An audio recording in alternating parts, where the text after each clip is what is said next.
Good evening. Sorry, I've been acting and didn't realize what time it was. We're late. But a welcome to everybody. Nice crowd tonight and a lot of new faces. I appreciate that. So as always, we want to thank you to the City of Wilder for allowing us to use the facility here. And I do want to introduce Calvin. Now there was a big question. Already yesterday. This is Calvin Schultes or Schultes, whichever one you want to call him. And as many of you know, we've had a void in our board for some time now, and lo and behold, Calvin sent an application in, and we have appointed him, and he is our new board member now. So welcome to Calvin. Okay, we're going to start with Richard and the meetings, or the minutes of last meeting. On September 12th, we met here in Wilder to hear a presentation from our essay contest winners. We opened the meeting at 7:05. There were approximately 38 people in attendance. Steve welcomed everyone, and then I read the donations report and the minutes from the previous meeting. Glenn gave a treasurer's report showing an ending balance of $5,492.68. Steve announced that the membership were up to 318 total at the time, and that the latest newsletter had just mailed a couple weeks previously. For the next run, articles were due to Jan by December 1st. In August, we had added 88 more veterans to our report, which brought the total up to 16,044 names in our files.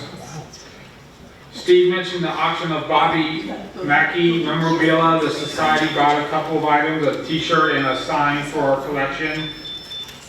He then talked about the Christmas tree fundraiser, which had started and was picking up steam. At that point, we had sold 17 trees. And then I mentioned that I was speaking in Erlanger on October 1st. Steve talked about scanning photos event in Camp Springs. It's been postponed to November so more people can participate. And he mentioned Nancy Hatfield from Washington would be visiting to donate a powder horn from her family from over 200 years ago. He announced that Ken Reese had won a Thomas More Community Service Award for alumni. Thanks to Courtney's idea and Steve's help on that. So congrats to Ken, wherever he is tonight. Steve had talked with Becky Bailey at NKU and got in touch with a lady working on a project where Italians settled that eventually will probably involve Campbell County or Kentucky in the future. And also noted that the senior picnic would be on the 25th at Henry Park. He talked about the upcoming meetings for the rest of the year and turned the meeting over to our essay runners who presented some very good essays last month. I'm going to go ahead and read donations and then see if you can. Got my friend. Donations, Mindy Cannell gave us 4 photos, original photos from Fort Thomas, as well as a dish bowl from the Fort Thomas Army Medical Center. And then later she gave us a silver belt that salad maker Bruce Lovelace had created. The Campbell County Public Library at the senior picnic donated us a yearbook from Newport Central Catholic from 1990, which is new to our collection, and family genealogy books on the Simrall family, and another one on the Wheeling family. Ed Rawl gave us a World War II stamp book, ration stamp books, a collection of those, as well as a 1940 era scrapbook and another children's book from the same era. Janet Schick gave us a neat frame poster of the Sawhurst Mania event in Bellevue from 2005. It was public art when people were using sawhorses to make different events, kind of like Cincinnati did with baseball bats. It's a really neat poster, like 50-something pictures of it, of the various art that people created. And then John Caulfield and Kathy Kinsella Caulfield donated us a framed oil print of the Oasis bar on Alexandria Pike in Southgate. Her father had owned it, and it's a really neat oil painting of that bar. We opened the month with $5,577.68, was an update, so different from what Richard said. We had 3 regular memberships renewed, $470 in donations to the general fund, $250 to the essay contest. We paid the sales tax and we took in $5,180 for the Christmas tree fundraiser. The big news is we have $25,000 donation to our building fund. So our income this month was $31,022.54. We replaced a small piece of equipment at the office for $32 and replenished the drinks and snacks at the office. Bought a roll of stamps and paid the copier lease for $116. We paid PayPal $83 to process a lot of the Christmas trees. Most of the money came in for the Christmas trees on PayPal. And we paid $1,250 to the 6 contest winners for the essay contest. So our net expenses were $1,591.09. So our ending balance is $35,000 and $9.13. Very good. Thanks, Glenn. That $25,000 went to our building fund. And we thank very much the Trout family that came from Steve Trout. Jan, you want to come up and do membership and et cetera, et cetera, et cetera? Membership currently is $321. If anybody here is not a member, it's only $12 a year, and if you join now, you get 3 months free because we give you the rest of this year and all of next year. And other people who are already members can renew at any time. In the next newsletter, which will be the January newsletter, there will be a membership renewal form in there and an envelope to send your form and money in. That newsletter will be the January 2025 issue. And if anybody has articles or things you would like me to publish in the newsletter, get it to me by December the 1st. We often at the Society get newsletters from other societies, historical societies, other people that send us their news, and we get the bulletin of the Kenton County Historical Society. I always look through, and this time there's a really good article by John Bowe, who is highly involved with the Kenton County Historical Society. He's written an extensive article about farming in northern Kentucky, but it's not just farming, it's about the things he remembers and him growing up and where they lived, all Kenton County. But if you're interested, it might be online, or I'll leave a copy up here, you can look at it. So if you ever need information about a surrounding county, we don't have a lot, but we do have some things on the counties around us. Finally, Steve introduced Calvin, who has completed our 11-member board. Our elections are next year. Next month, not next year, next month.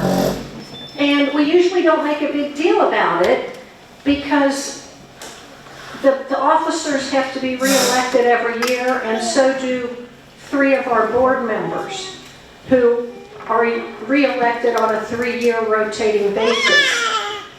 And we're all usually running unopposed. So we don't really make a big deal about it, but anybody who's interested can get your name on the ballot if you so choose or have a burning desire.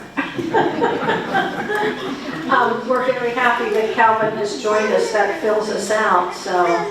But we always, or if you just want to volunteer, you can do that too. Okay, this month, the Veterans for September, we're 47. That's considerably less than we've been doing lately, but that brings the total to 16,095. And I'd also like to make a special thank you to Chuck Taylor, who just gave me a list of all the veterans in St. Joseph Cemetery in Camp Springs. Because that's what we're doing. We're trying to look through all the cemeteries and see the veterans that we missed. So just found 2 veterans in the Ball Graveyard Cemetery. So if you have a desire, let me know if you want to do some research for veterans in our local cemeteries. I appreciate that. Thanks, Shirley. Okay, a little bit of old business. I think I talked once before. We are just beginning to redo a children's book. And we're directing that at middle school students.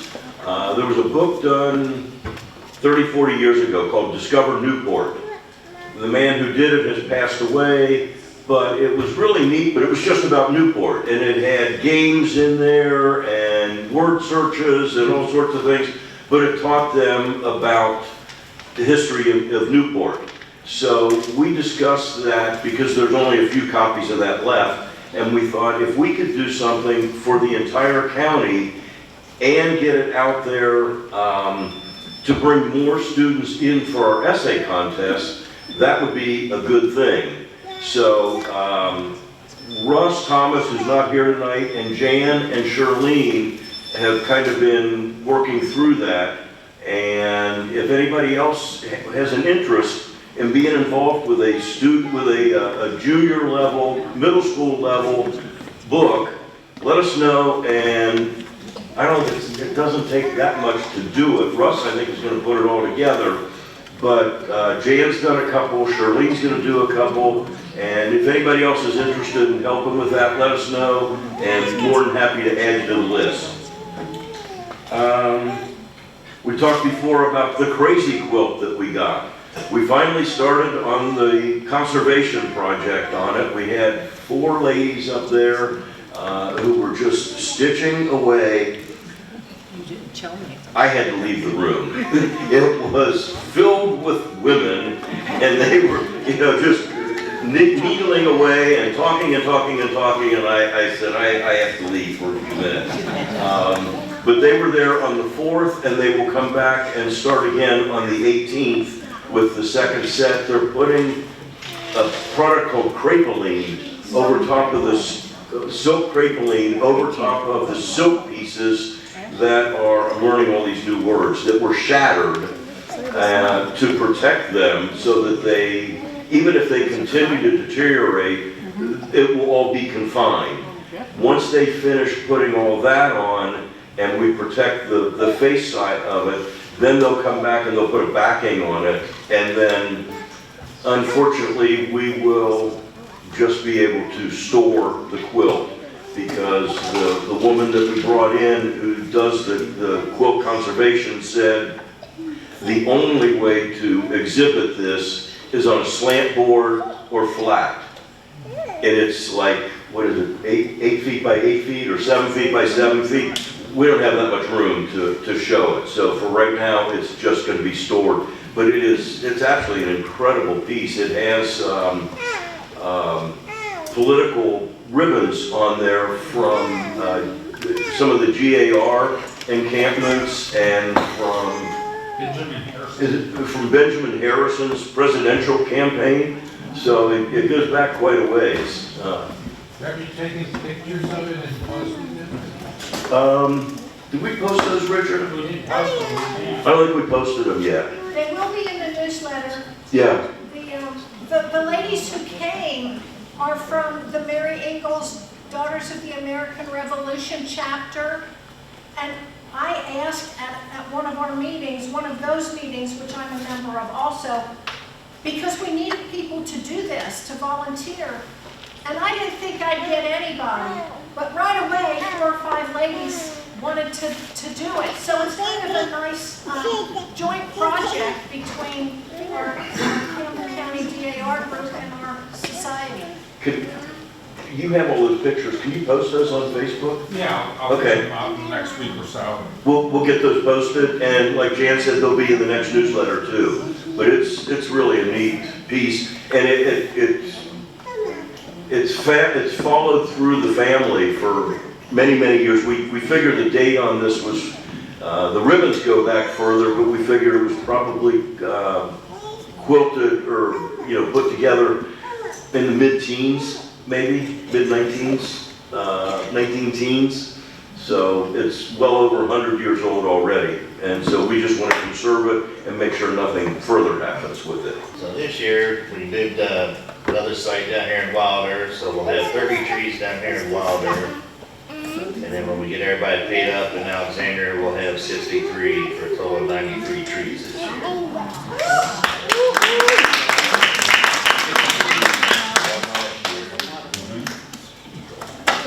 I have 41 more than that. My thanks, and I think the thanks from the whole board and everybody, to Mark and Deanna, and to Sharon and Sheila and Tom, and equally to Glenn over here, who has taken care of all the money and tried, people would, one person would fill out the form and send it in, and then somebody else would send in a check with a different name on it, and poor Glenn was just beside himself trying to put it all together, and he's kept it all organized. But thank you to each and every one of you. Y'all work really hard, and there's a lot more hard work coming. Okay, if anybody else is interested in putting posts in, or tying trees up, or stringing lights, or what have you, baking cookies, let us know. But we will be putting trees up the weekend before Thanksgiving typically. They'll be decorated. You can decorate them the week between then and Thanksgiving. And then we'll have a tree lighting in Alexandria on the Sunday after Thanksgiving. And the tree lighting here at Wilder will be the Monday after Thanksgiving. Okay. But kudos to all of you guys. It's just been fantastic this year. I'm so thrilled. So thank you. We had a visitor at the office today. A visitor all the way from the state of Washington came to visit us. Her name's Nancy Hatfield, and she brought something to us that she wanted to donate. And I brought it here to share. Please take a minute after the meeting. This is a powder horn. She's part of the Yelton Gosney family, but this is a powder horn that was made either by or for one of the Yelton family members in 1812.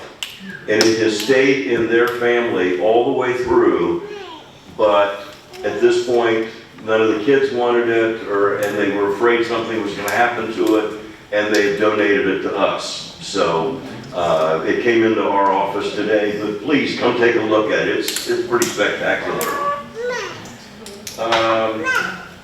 Jan already talked about elections next month. We have joined another group here in Cincinnati called the Membership Museums and Historic Sites of Greater Cincinnati. And they have meetings once a month, and they rotate between museums in the Greater Cincinnati area. And they have some pretty prestigious places in there. I mean, the Museum Center is a part of it, and the meeting that comes up next week is at the American Sign Museum. And if you've never been there, that's well worth the trip. And that's where the meeting is this coming week. If you're interested, let me know. I have the email with all the information as to where it is and what time and all that. All right, we're down to the second biggest part of the evening, Jan's door prize.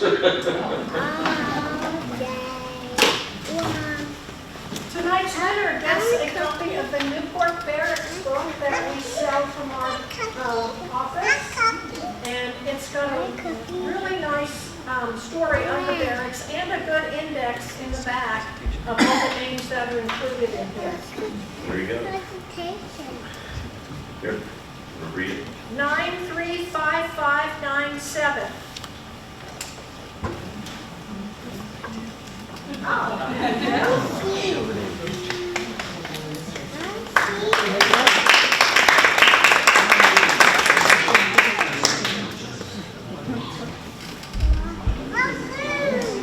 All right, now for the main event. I met Dr. John about a month or two ago, I think. Most interesting guy and a most interesting story on the house that he has purchased in Dayton, Ohio, way up on the hill. Kentucky. In Dayton, what did I say? Oh. Better let him In talk. Dayton, Kentucky.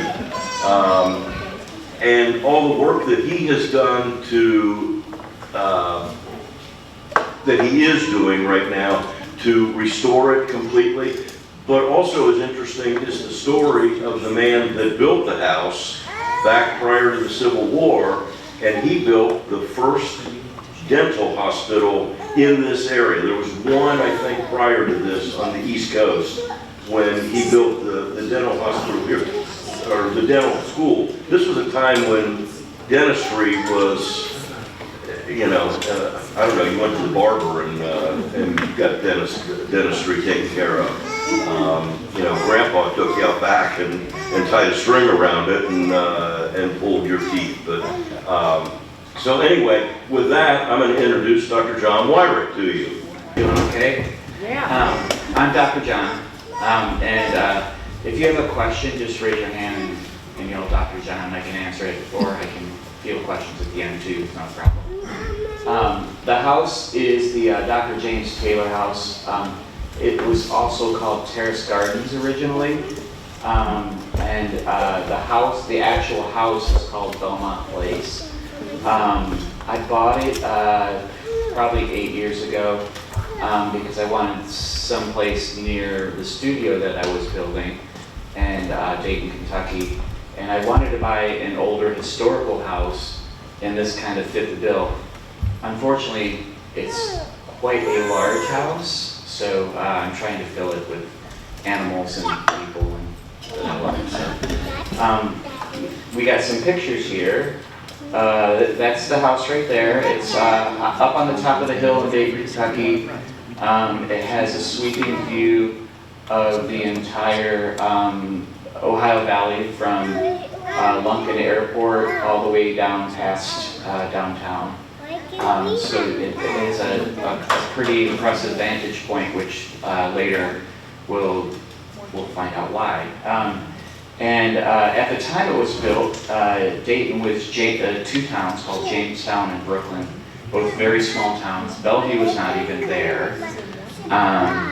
And the river was lower than it is now. And it sits just opposite Walnut Hills in Cincinnati.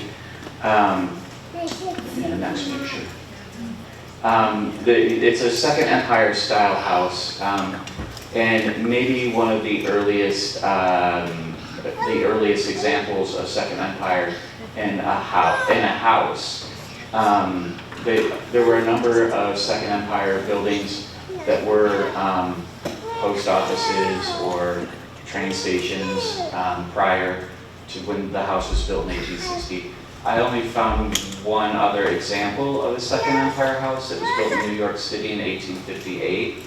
So it's a pretty early example. Here's the vestibule. All of the plaster crown molding and is all intact throughout the house. Most of the hardware on the doors was all original. Yes? Do we know the name of an architect? I looked at that. That's a good question. There was an architect in the city at the time. Do you remember the name? Mallet. He was actually a famous architect that did use a lot of Second Empire stylings. St. Aloysius, I think, is one building, but it's impossible.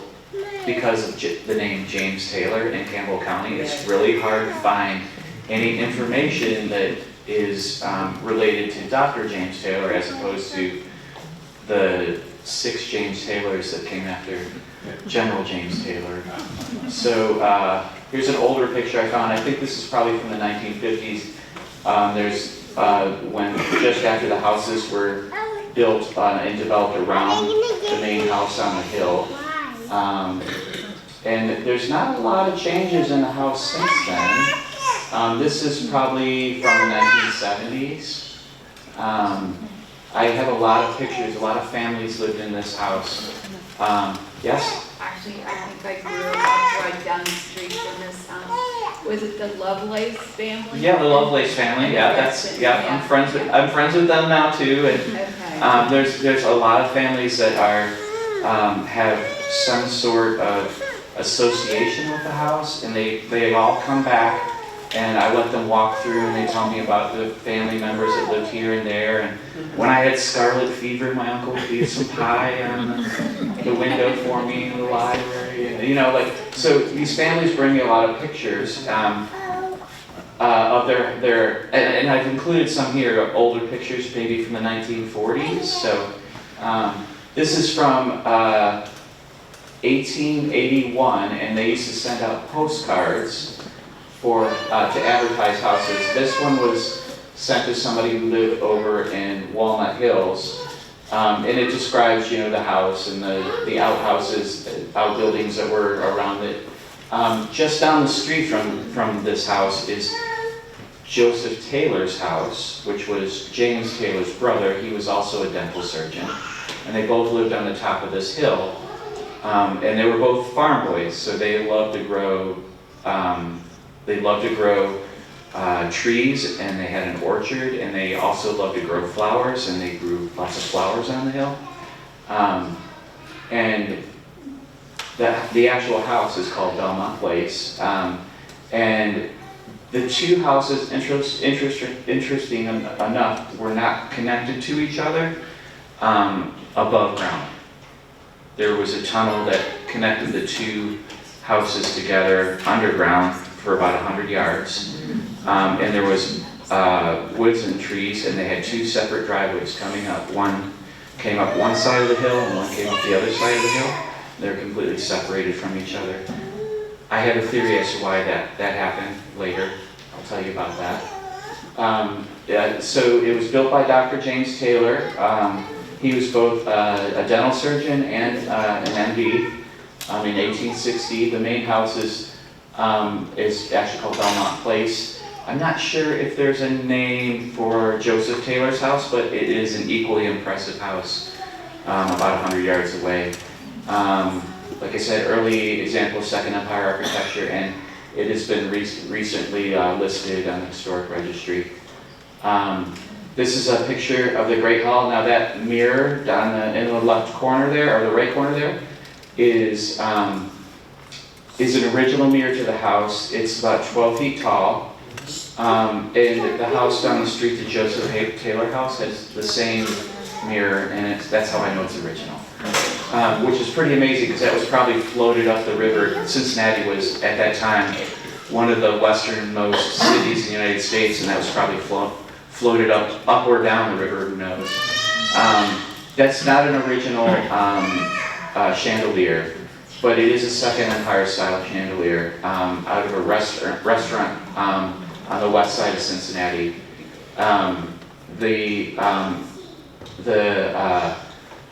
The ornamentation around it, I've returned it to gilded in gold, and the mirrors being gilded in gold, and those were both originally gilded in gold. After we scraped some paint away, we could see some of the gold gilding underneath it, so we're trying to restore that to where it was before. All the plaster has been redone, all of the crown molding has been completely repaired. Unfortunately, the blue window over the other side, the walk-through window, is not the original glass. It had red kind of milk glass, and it was disintegrating in the panes, like had big holes in it, and it's unrepairable, unfortunately. However, I did save all of that red milk glass, and my sister is going to make some stained glass for the other windows with smaller pieces in it that will hold up longer over time. So, the stairwell going all the way up to the third floor. The third floor used to be an attic, and there was a ceiling there that someone had built probably in the 1930s or 40s with a doorway. We removed that, so the stairwell goes all the way up to the third floor now. and we stripped all of the paint all the way down and restored it back to the natural woodwork colors, stained it back to the natural colors that it was before originally. Oh, there's Meatloaf. He's a popular guy. So this is the parlor, and up here is a picture that the Lovelaces took probably in the 1940s, I imagine. You can see the coal on the ceiling from the coal burning fireplaces. And at the top there, these are an old original gas lamp. But I've, been working hard at this. The only thing we have to replace in here now is they had a 1980s style fireplace, but I have a replacement fireplace that is period specific. So, and I'm painting all the rosettes on the ceilings and the bedrooms on the second floor. The ceilings were dropped about 3 feet. And there was no transoms, and they ran all of the vents and all of the electric through the ceilings. We had to take that out, and we just ran our vents along the ceilings that very obtrusive, and turned out pretty nice, I think. And we had to replace all the light fixtures, all of the floors, multiple subfloors. Linoleum on top of linoleum on top of linoleum. Yes? Has it always been a single family dwelling? No, it still is a multi-family dwelling on the books, but it was separated into about 5 apartments, I want to say. We just tore all of the kitchenettes out, and we're. What's that? That was another thing to do. All kinds of things, yeah. It was unbelievable the things that were done. So here's some of the original fireplaces. They're all cast iron. They were just painted flat black when I moved in. I do have some replacement fireplaces that have the original faux stone finish on them that I'm going to install in some other places. I don't know who the painting is on the wall. It was a gift to me. Could be anybody.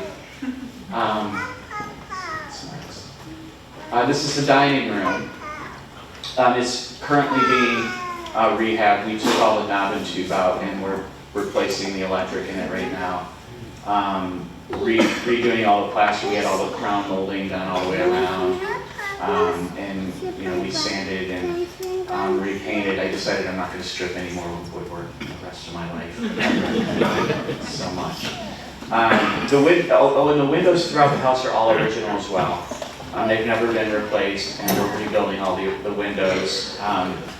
Believe it or not, they're in amazing shape. They just need a little tightening up is all, and then there's no draft whatsoever. And it costs about $200 or $300 less per window to rebuild them and reglaze them than it would be to buy a new window. So to me, it's worth it. They're pretty amazing.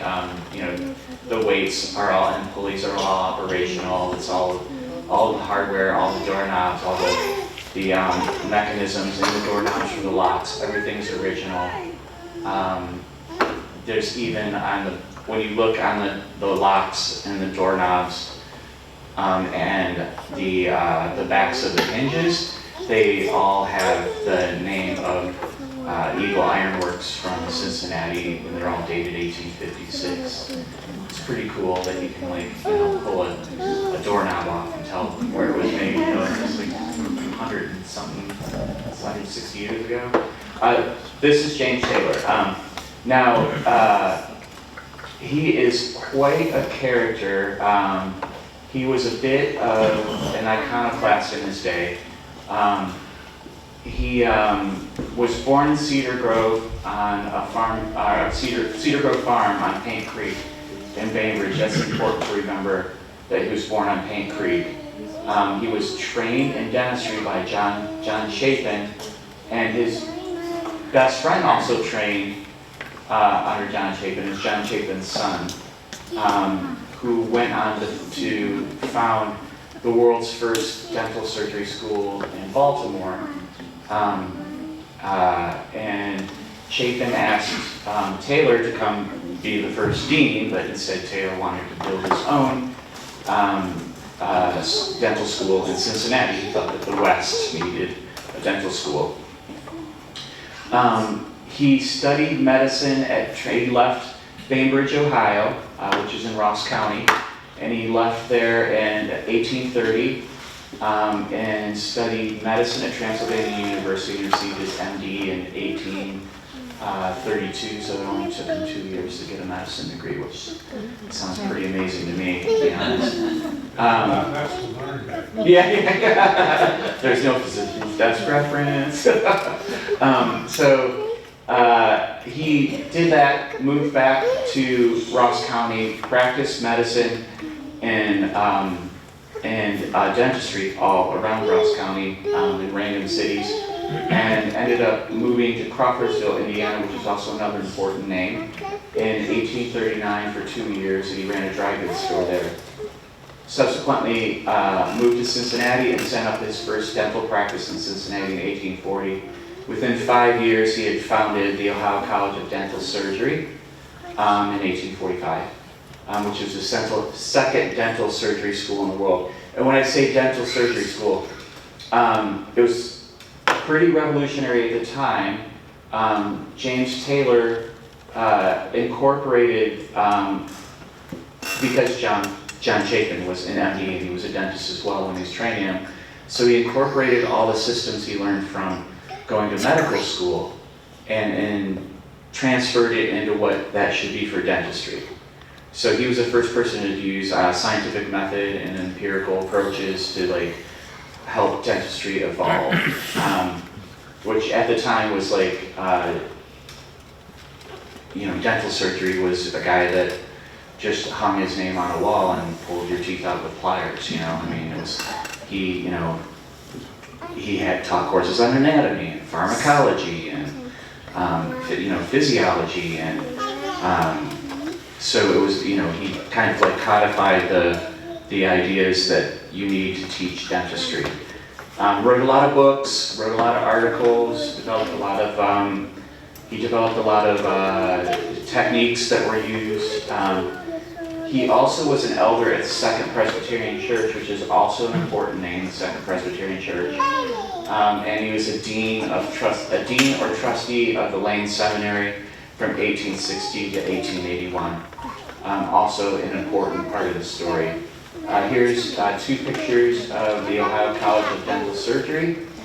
And this is Dr. Lucy Taylor. She was the first dentist in the United States, and she trained there. The building on the left was built in 1858, I want to say, and the building on the right was from the 1890s. Taylor would have taught in the building on the left, and he also would have been instrumental in admitting the first woman into a dental school in the United States. This is Lane Seminary. This is where they had the first debates on the morality of slavery in the United States. It was a very contentious subject, obviously. It took me a while to find out that Taylor was a dean and a trustee for the Lane Seminary. It took quite a bit of digging. This is up in Walnut Hills on Gilbert Avenue. It was bulldozed in the 1950s to make a Cadillac dealership. Unfortunately. Thompson McConnell. What's that? Thompson McConnell. Thompson McConnell was at the Cadillac? Yeah, we'll blame him. So he, Just one word. The yeah. school closed in 1932, the seminary, Right, and then it was converted into housing. There were a dozen buildings, yeah, I'm sure they were in disrepair. but then they were taken down in the 1950s. Yeah. Some of the descriptions they had of the chapel that was there is pretty amazing. They had a really beautiful chapel. It's over on the left of that picture. So he founded the second dental journal in the United States. It's called the Dental Register of the West in 1847. There was a lot of good letters to the editor written in there, and his responses to it, so there's a lot of good information there about how he practiced dentistry and his philosophy. He also founded the Mississippi Valley Association of Dental Surgeons in 1845. It was the first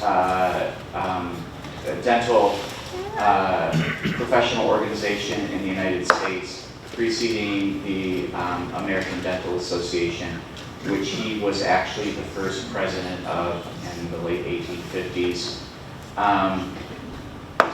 He developed a lot of dental procedures and surgical tools, but he refused to patent them. He thought that if you patent and try to profit off of medicine or dentistry, that you are doing the patient a disservice, because they probably A, won't be able to afford it, and B, will not have access to it.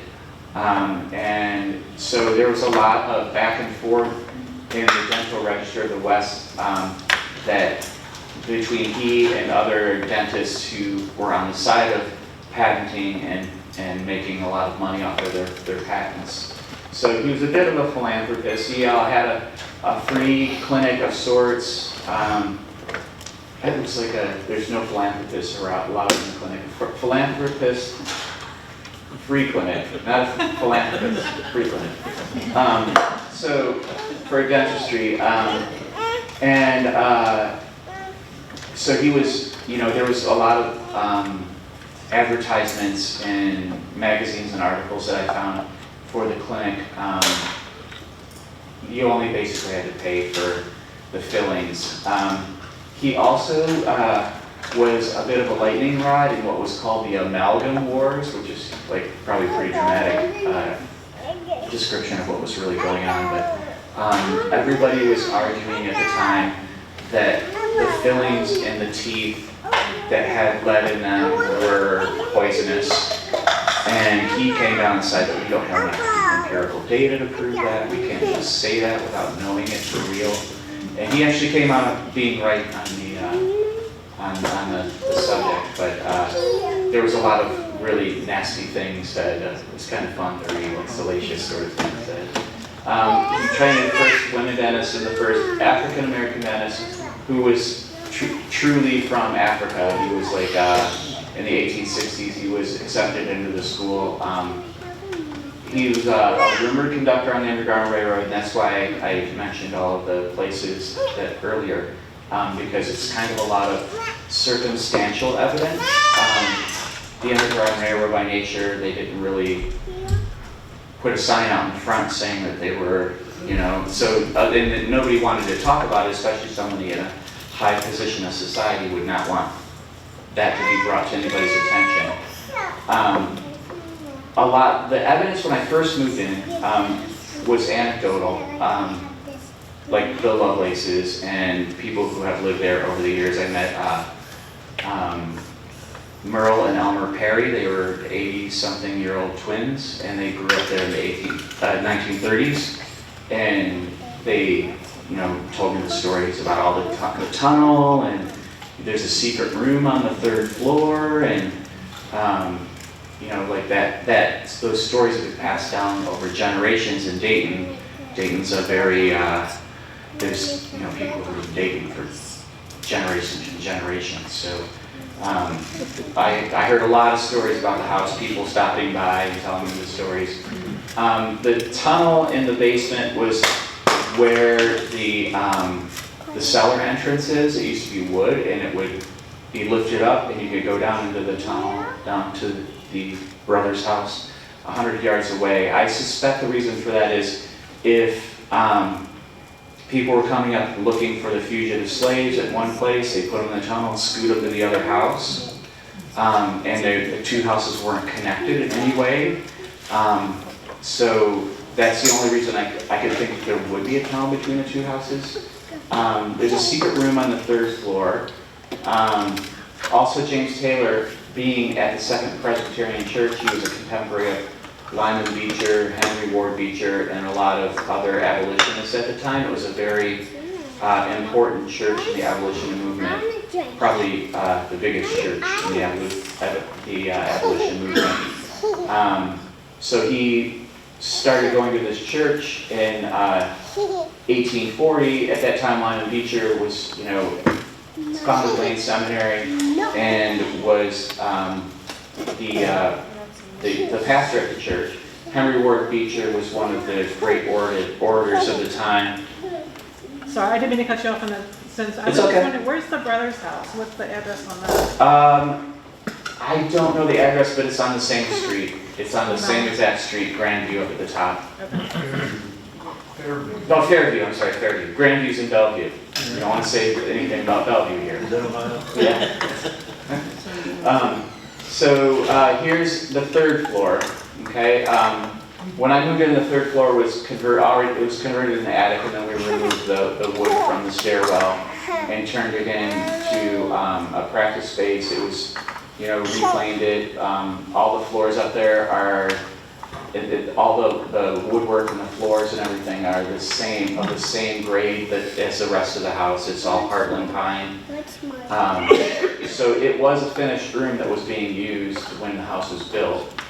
There's a pocket door in my studio space there, and there's in between the mansard roof and the inside wall, there's a passageway that goes and it turns to the right, and it ends in this room right here in the bottom right-hand corner. Now, I didn't find any engravings in the room, but if you look in the middle picture at the very top there, the board going down, there's 4 square-headed nails where you would have a coat rack maybe. The square-headed nails are definitely original to the house, so they've been there since day one. I've fished enough square-headed nails out of this house that I know which ones are original and not. The boards in the secret room, now, I don't know why they would have an attic space with floorboards that are 16-foot long planks and inch thick planks. And the only way you can get them in there is by building them inside there and then putting the roof on. There's no way you could get any of those boards through that passageway in there. They're just too big. So the floor was actually built in to the attic, and it's probably been there since the house has been built. So is there evidence of servants' quarters? Yeah, I didn't put the new part of the house where the servants' quarters were. Is in the back of the house, and there was a lot of mold damage. They had just got the whole thing and rebuilt it. I did not put any pictures of that because it's new paneling and it looks pretty good, I'd say, but it's not the original servants' quarters. And it was really hard to figure out what the layout was up there because the layout has been reconfigured in that part of the house so many times. There's the footprint of the walls. There's like 5 or 6 different layouts that I can see where the walls were, and the closest I got to figuring out what the original configuration was when Merle and Elmer Perry came over, and they were like 5 or 6, and they lived in the house in the 1930s, and I kind of got an idea, but she was telling me there was a vent here, there was no vent there, it was kind of like, I couldn't really get a good feel for it, and everything that was in there was just like, all of the insides of the wall was covered with black mold. I had to just tear the whole thing out. So. But we did find a secret staircase that had been boarded up for about 80 years, which was pretty cool, when we tore the floors up. So I suspect that this, and also in the practice room there on the 3rd floor, there's a window that looks out. The house is about 50 feet tall, and it sits 300 foot up on a hill. And from that window, you can see way over into Cincinnati. And my thinking was that was a good spot for them to watch to make sure that the coast was clear and that people could run down across the river. What do we have next? Okay, so James Taylor was born on Paint Creek, and in a farm called Cedar Grove. Paint Creek was a major route on the Underground Railroad per William Siebert, who was the preeminent scholar in the 1890s on the Underground Railroad, and he collected all of the stories and put them all together, and put together all of the routes and where they went. And this was a central route in Ohio that came up from Ridley north, and I have a map of it here in a second. And Siebert also noticed that the Presbyterians in Bainbridge and Ross County were all heavily involved in working the Underground Railroad.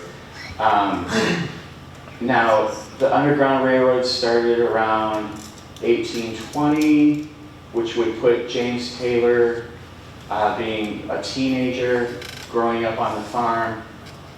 Paint Creek runs through his farm, and it's a major thoroughfare on the Underground Railroad. When he moved to Crawfordville, Indiana, all I did was type in Crawfordville, Indiana Underground Railroad, and all kinds of stuff came up about the railroad. And his biographies and the random books that I found that had biographies on them all dropped like hints about Paint Creek. Why did they say that he had a farm on Paint Creek? And why were they talking about him going to Crawfordsville, Indiana? And the only other towns that he had mentioned were all Underground Railroad towns, Lafayette and Covington, Indiana. He frequented a lot. So he moved to Cincinnati in 1840. There's a lot of newspaper articles about fugitive slaves crossing the Ohio River in Jamestown into Walnut Hills. I think I found about 6 articles on it from newspapers in the 1860s and 1850s.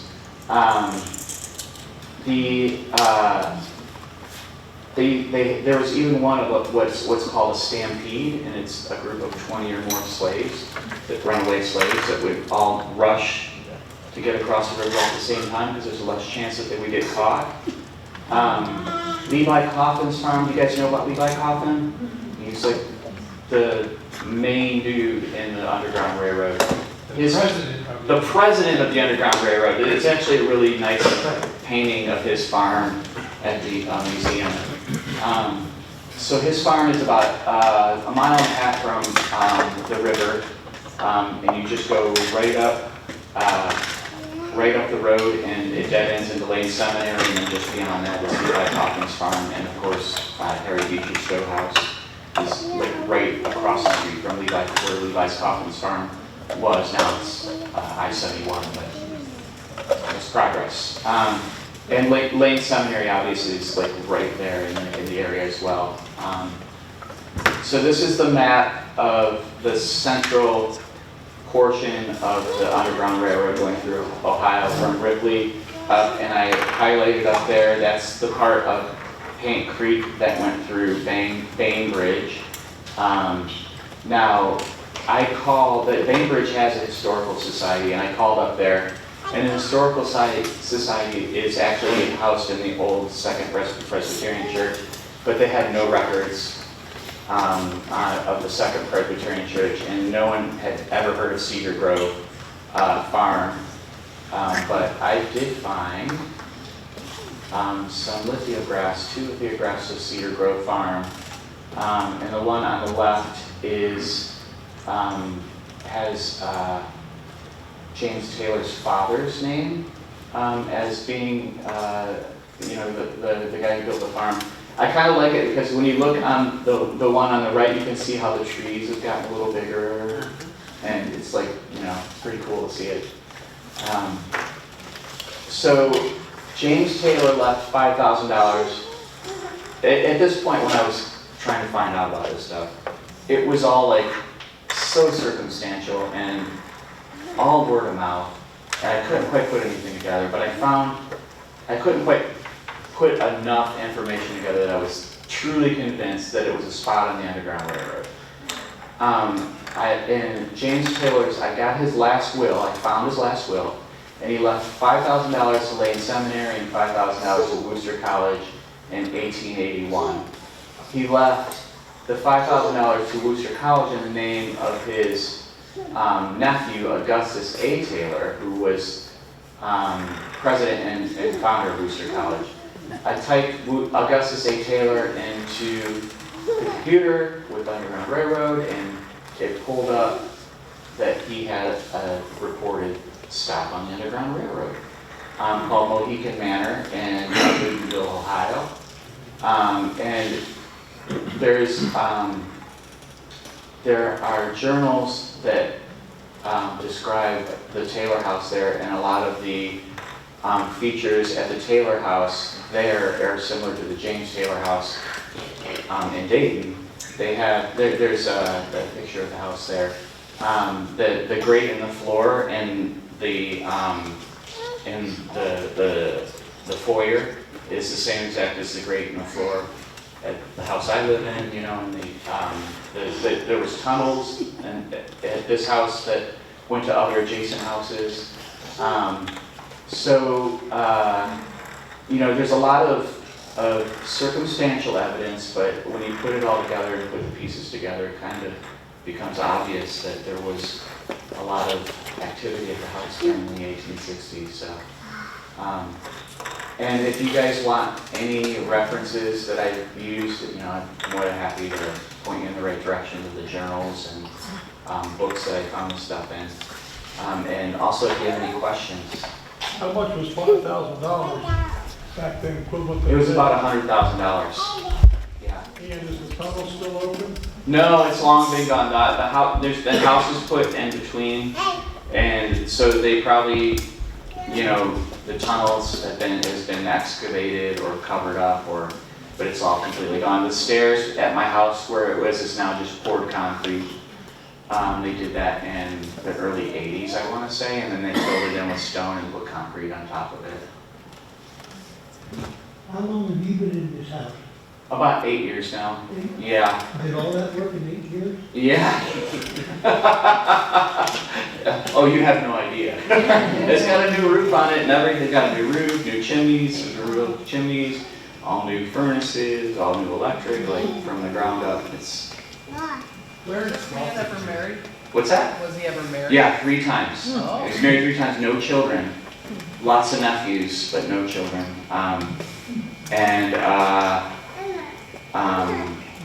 Yeah, and that's all documented in the bookkeeping of the Second Presbyterian Church, which I did find a lot of information on microfiche at the Cincinnati Public Library on that. Do you have a question? Where is Crofton still? It's just south of Lafayette, maybe 50 miles at the most, on the west side of the state. Yeah. I'll try to be telescopic in what I'm saying, but we moved to Clemson, South Carolina back in 1987. And we eventually bought a house that was built in 1860. Yeah. And it was a tenant farmer's house, so we were about 20 miles from John C. Calvin's house. Cool. I really like the Underground Railroad and all of that. Yeah. I want to make that emphasis. But they had in what became the master bedroom, a barber shop where they did dentistry. Oh, cool. So, I was also, the murder of Pearl Bryan. I'm sure everybody here knows that story. Apparently she was buried and made possibly in the sand dunes in Dayton. But the 2 guys that committed the murder were both dental students at the high school of dentistry. And when they were in the Campbell County Jail, they were doing free dentistry for the people of Newport while they were waiting to be hanged. So. I have a question. I just have to ask about all the scaffolding that's been around that house forever. Oh my God. I'm all Don't time get me started. again. I had to buy that scaffolding. I was renting it and they just gave it to me after all. Yeah, so we had to rebuild all of the box gutters all the way around the house. We also, the cornices and the soffits, all of that needed to be tightened up. But I'm doing it piecemeal, out of pocket. I didn't get any loans, so I'm just like, I save money up, and then I have people do work, I save money, I had to do it. And the chimneys had to be rebuilt, and You know, each chimney is about 10 feet tall, and it's just like, yeah, it's a lot. It's a lot. And, you know, each foot of box gutter is $100 on average, and I've got 400 feet of box gutter, so that isn't even the pitch through for, you know, the cornices or the chimneys. Yeah, it's a lot, but it's like, you know, it's worth it. I look at it this way. Do I want to spend my money on a 401k, or do I want to do something cool with my money that's fun, you know? It's really a no-brainer, you know? How much of the work are you doing yourself? and A how much- lot of it. I do a lot of it myself, yeah. Yeah, but I have friends who come over and help too, so I'm not doing it all by myself, you know? But it does take, it's a lot. But it's fun, you know, it's fun. And every time we tear, you know, 3 layers of drywall out of a place, we find some kind of treasure or something cool, you know. Like, Is there a B&B in your future? no, I don't think so, no. No, lots of dogs though, there'll be a lot of dogs there.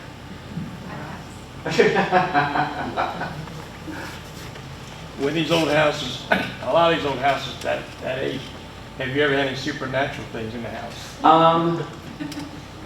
I haven't, but my friends all swear up and down. Now, if there's something supernatural in there, it's probably the good doctor. He died in the house. He had a heart attack, and he actually passed away in the house, and that was mentioned in all of his obituaries. And he was like a kind-hearted old man, so I'm sure he's like a friendly ghost. Yeah, I've never had anybody say they felt creeped out by it or anything. Everybody seems to enjoy it. I try to grow as many flowers as I can because I know he's a big fan of flowers, so I have a big garden. Yes? We toured the house before John bought the house, and to see the transformation today is absolutely amazing. Rental property for decades, as Dr. Wirick said, split up into different apartments. And seeing what he's doing, and he's probably doing 75% of the manual labor. Yeah. And the layers and layers of lead paint. Yeah, I got most of the lead paint off the house, believe it or not. It's almost all gone, which is a lot. That's a lot. Lead paint's really hard. It doesn't want to come off. But if you want to see, we always hear about historic preservation. This is truly a historic restoration. He's not only preserved the elements, but restored them to really their original. That's what I intend to do, yeah. And it's cool to watch because he's doing it on his own, and he's doing it because he loves the house. It's not for any financial means. I serve on Dayton City Council with Dr. Wirick, and he and a partner also bought the Henry Bard's Masonic Lodge right on Main Street in Dayton, and they have turned that into a performance studio. And that had to be completely redone roof to floor all of the heating, all of the electric, everything too. So, yeah, that's where I learned. I was on the lodge. Yeah. And the lodge is pretty cool. That's on the main street there, on the avenue in Dayton. And it's a multi, there's all kinds of different artists that base themselves out of there. There's photography and a recording studio and... We had a wedding there. Yeah, we had our wedding there. We just got married recently. So. Yeah, it's a good spot for weddings. So we worked on that for 5 or 6 years, and I wanted to buy a historical house near the lodge so that I could just go back and forth, you know. Everything that I wanted was all in this house. The only problem with that it's 5,400 square feet, and it's like a lot for a bachelor, right? And so I just took a room and I made it really nice, and I lived in that room, and I worked in the rest of the parts of the house until, you know, it is where it is today, which is still a wreck, but I don't have a kitchen right now. It's empty space. The kitchen we're going to try to, I've got designs of shaker cabinets from Kentucky from 1858. We're going to rebuild all the cabinets in there, like shaker from the plans from the shaker cabinet from the same period, so should be cool. Yeah. Yeah, I grew up, my childhood was in Dayton, on the hill. Yeah. About 4 blocks from there, 10th and McKinney. Oh, yeah. And our house sat up on a hill. We felt so blessed because we could see our back porch and bedroom overlooked the whole city of Dayton. Yeah. Columbia Parkway. And the breeze is so nice up there. Yeah, yes, it was. But we grew up there in the 50s and 60s, and my friends here did too. But we grew up and heard the tale. Well, we didn't know if it was a tale, but we heard there was a tunnel under the house. Yeah. And we'd play up there, around there with Yeah. our friends. And they said it went down to the river so the slaves could get free. It would be too far to go to the river. Yeah, it would be a mile-long tunnel. And I knew that as I got older, but as kids, that was really, we couldn't. That's a good example. There's a lot of folklore about the house in Dayton, and families have lived there forever, for generations. And they pass down all these stories about the house. It's kind of a gathering point for a lot of people. The families people have gotten married there, and the lady down the street, Diane Zenny, she's like 85, and she lived there in the 50s. You probably may know Diane. She's not 85. Yeah, and she came over with her sister, and they brought picture books with them, and people bring pictures all the time with families, get-togethers, and this is before we went to homecoming under the rose trellis out back. It's kind of nice to see, So I always take pictures of all the pictures like that. A little collection of pictures of the families that live there. It's only been literally owned by 4 families since Taylor's. So. Yeah, and I know the Perrys and the Reptons and the Lovelaces live there, and so it's kind of cool, actually. I didn't know I was walking into all that when I bought it. It just was the house I wanted. I didn't know it was historical, and I just kind of stumbled into this whole thing, so it's kind of nice. Does anybody have any questions? Are you going to have, I know it would be invasive, but are you going to have a tour of your house? I mean, I always tell everybody to stop by. I take people on tours all the time. I'll give you a tour, would you say? What did you say? Come on over. I'll give you a tour. Yeah. I could use a tour. I could give a donation. Yeah, we have people just stop by all the time, and we just take them through the house and show them.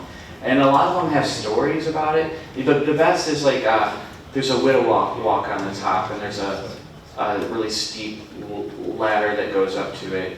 And there's beadboard that goes around it, and kids have carved their names that were all partying up there and drinking beer, and they've all carved their names. That's the first time I saw Lovelace. That's how Lovelace carved in the wall up there. But they used to all go up there and drink beer and carve their names in the walls, and there's dates in there going all the way back to the 1930s. It's pretty cool.